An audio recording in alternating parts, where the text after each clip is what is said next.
Bonjour, chers étudiants. Tout d'abord, j'espère que vous allez bien et que vous respectez les consignes pour rester chez vous, pour vous protéger et protéger vos familles. Alors, nous allons poursuivre notre cours.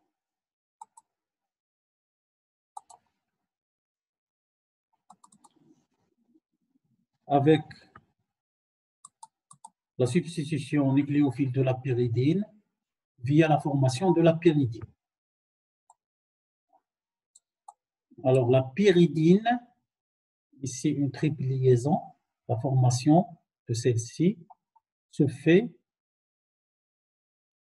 par une base qui va arracher un proton en alpha du carbone portant le chlore, que ce soit en méta ou en para, et la formation de la triple liaison. Alors, ce composé n'est pas isolable, donc il peut être attaqué, c'est-à-dire au niveau de lorsque le chlore est en para. Donc, je vais l'attaquer ici, et il y aura la substitution de l'amine par l'amine en position méta. Lorsque le chlore est en méta, j'ai la substitution en position para. Donc, il va attaquer de ce côté. La pyridine comme le benzène sont des intermédiaires non isolables. Concernant la réaction de méthylation, celle-ci se fait à de très basses températures, à moins 78 degrés C. Et là, il faut utiliser donc des conditions dans lesquelles on utilise l'azote liquide. Donc le N-butyl-lithium, ici, donc on crée le carbanion. Celui-ci va attaquer le centre électrophile phi Cn avec la formation de C doublement lié à l'azote, N- lithium Li+, et la formation de l'imine. En présence de H2O, vous le savez très bien, on crée le centre carboné. Donc on obtient ici une cétone. La formation des carbanions est bien sûr bien connue. Lorsqu'on a un carbonyle, le proton en alpha du carbonyle est un proton acide qui peut être arraché par une base. Donc ici, nous avons le CH-, COR. Un type de réaction, et celui-ci, le H- qui va attaquer le proton en alpha du carbone. Donc ici, une double liaison. Ce carbone est un proton acide. Je crée le carbanion qui va réagir sur un produit halogéné. Donc ici, on substitue, on fait une réaction de substitution nucléophile. Lorsque j'utilise le CO2, donc on obtient le CHR, CO2H.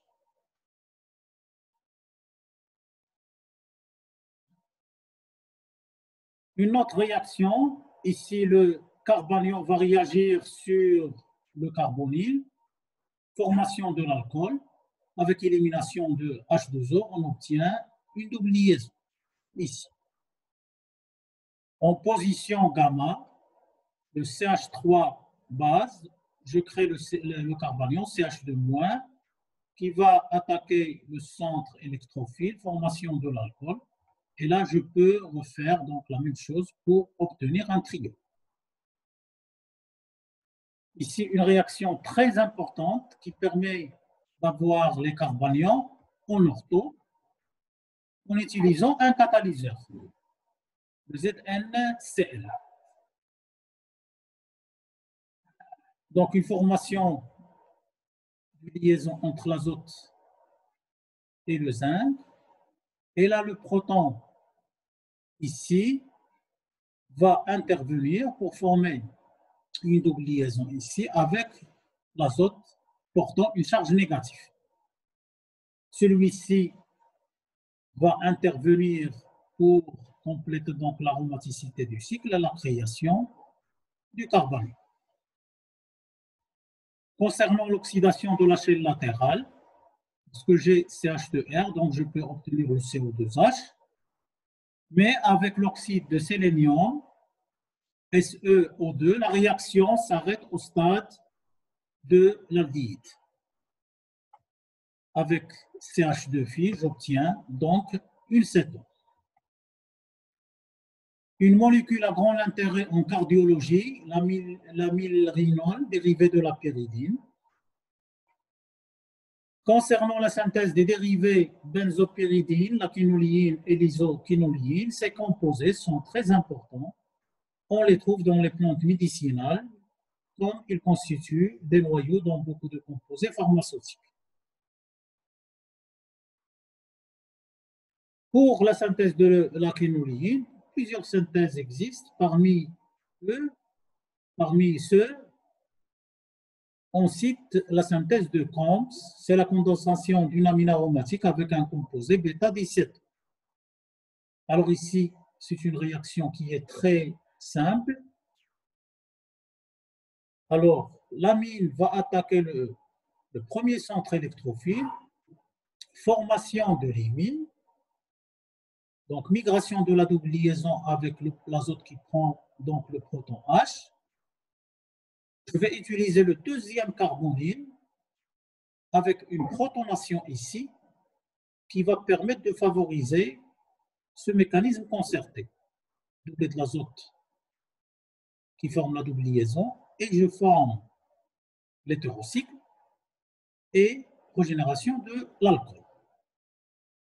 Ici, le proton en alpha de l'alcool. Donc, je complète l'aromaticité du cycle après élimination de l'eau. Alors, le produit désiré est obtenu seulement avec un rendement de 23%. Une autre méthode est celle décrite par Scrope, qui consiste à réagir une amine aromatique sur un composé carbonylé alpha-bêta insaturé en présence d'un catalyseur et un agent oxydant doux tel que FiNO2 ou AS2O5. Une condition est imposée sur l'aniline, il faut que la position ortho soit libre. Le composé carbonylé est préparé in situ. Avec trialcool, on utilise le trialcool dans l'acide sulfurique reflux avec FiNO2, on obtient le produit désiré avec un rendement de 85%. Alors, le mécanisme de préparation du composé carbonylé alpha-bêta insaturé. Alors là, le triol. Donc, je crée là une double liaison avec élimination de l'eau, H. Et après, ce composé il est en équilibre avec la forme carbonyle.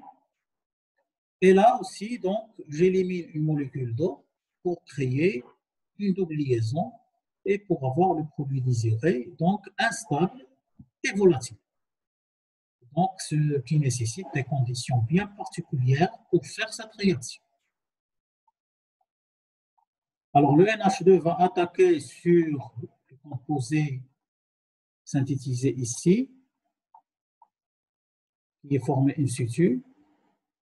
Et là, après formation de l'aldéhyde, donc le OH qui est en équilibre avec la forme carbonyle, l'aldéhyde, avec la protonation, je favorise ce mécanisme-là, le doublet de l'azote, formation de la double liaison, formation du cycle, et là j'ai le OH. Et bien sûr, après élimination de l'eau et oxydation, je complète l'aromaticité du cycle. La même réaction sur un cétone, alpha-bêta insaturé, selon le même mécanisme, on obtient donc le produit désiré avec 65%. Une autre méthode de synthèse concerne la synthèse de Frendler. Comme réactif, on utilise de l'orthoaminobenzaldéhyde ou cétone et un aldéhyde méthylénique. Les conditions opératoires jouent un rôle important dans le déroulement de la réaction. Alors ici, le principe est le même que celle décrite précédemment. L'amine qui va attaquer le centre électrophile, formation de l'imine. Donc ici, la double liaison qui migre ici avec l'azote qui prend le proton H, qui va intervenir par la suite. Je protonne ici sur le carbonyle pour permettre donc la formation de la double liaison et la formation aussi du cycle avec le OH. Et bien sûr, après élimination de l'eau, je complète donc l'aromaticité du cycle et le produit est obtenu avec un rendement de 88%. Alors, si ce produit-là donc, est traité au milieu acide, j'obtiens un autre produit. En milieu basique, le même principe, selon le même principe réactionnel, l'amine qui va attaquer le centre électrophile, bien sûr avec la migration de l'imine, je crée ici une double liaison, de l'azote qui prend l'hydrogène, en milieu basique, donc le H- qui va arracher ici le proton, et la formation de l'hétérocycle avec, après élimination de H2O, donc je complète l'aromaticité du cycle. Le produit est obtenu avec un rendement de 71%. Donc le mécanisme ici, il est le même. Donc le CnCH3, donc le H- qui arrache le proton ici, et formation de l'hétérocycle. Ici en moins, je passe à l'alcool, moins H2O, donc je complète l'aromaticité du cycle. Alors vous remarquez très bien que le mécanisme reste le même que par comparaison aux réactions que nous avons déjà vues. Alors, pour la synthèse de l'isoquinoléine, la synthèse de Pomerance-Fritsch, le benzaldéhyde réagit avec un aminoaldéhyde protégé pour donner l'isoquinoléine. Donc ici, l'amine va attaquer le centre électrophile, je forme l'imine, et là j'ai deux groupements au éthyle qui vont disparaître par la suite sous forme de l'éthanol pour former l'isoquinoléine. Une autre synthèse est décrite par Bichler, Napieralski. Donc, l'amine qui va attaquer le centre électrophile CO avec le départ du chlore. Et là, le P2O5, vous le savez très bien, c'est un desséchant qui permet d'éliminer l'eau, va permettre également la cyclisation et après hydrogénation. Donc, à 180 degrés C, on complète l'aromaticité du cycle, de l'hétérocycle, avec un rendement de 93%. Le P2O5 est un desséchant et joue le rôle d'un acide et permet la déshydratation ainsi que la cyclisation. Donc, il joue un double rôle. Il permet la déshydratation. Il faut éliminer les traces d'eau pour ne pas avoir la réaction inverse. La déshydrogénation se fait en présence du palladium supporté sur charbon. Quant à la synthèse de cette amine, il se fait soit à partir de produits halogénés, ici le cas CN, CN- qui va attaquer le centre électrophile avec deux parts du chlore. J'obtiens le produit nitrilène. Une réduction avec LiALH4, j'obtiens, donc je réduis donc l'amine, je réduis donc, je passe du nitrile à l'amine. Soit à partir de l'aldéhyde, donc CH3NO2, ça c'est un groupement attracteur d'électrons. Alors lorsque j'ai une base, je peux arracher ce proton acide, donc je crée CH2-NO2 qui va attaquer le centre électrophile, que j'obtiens, donc ici l'alcool.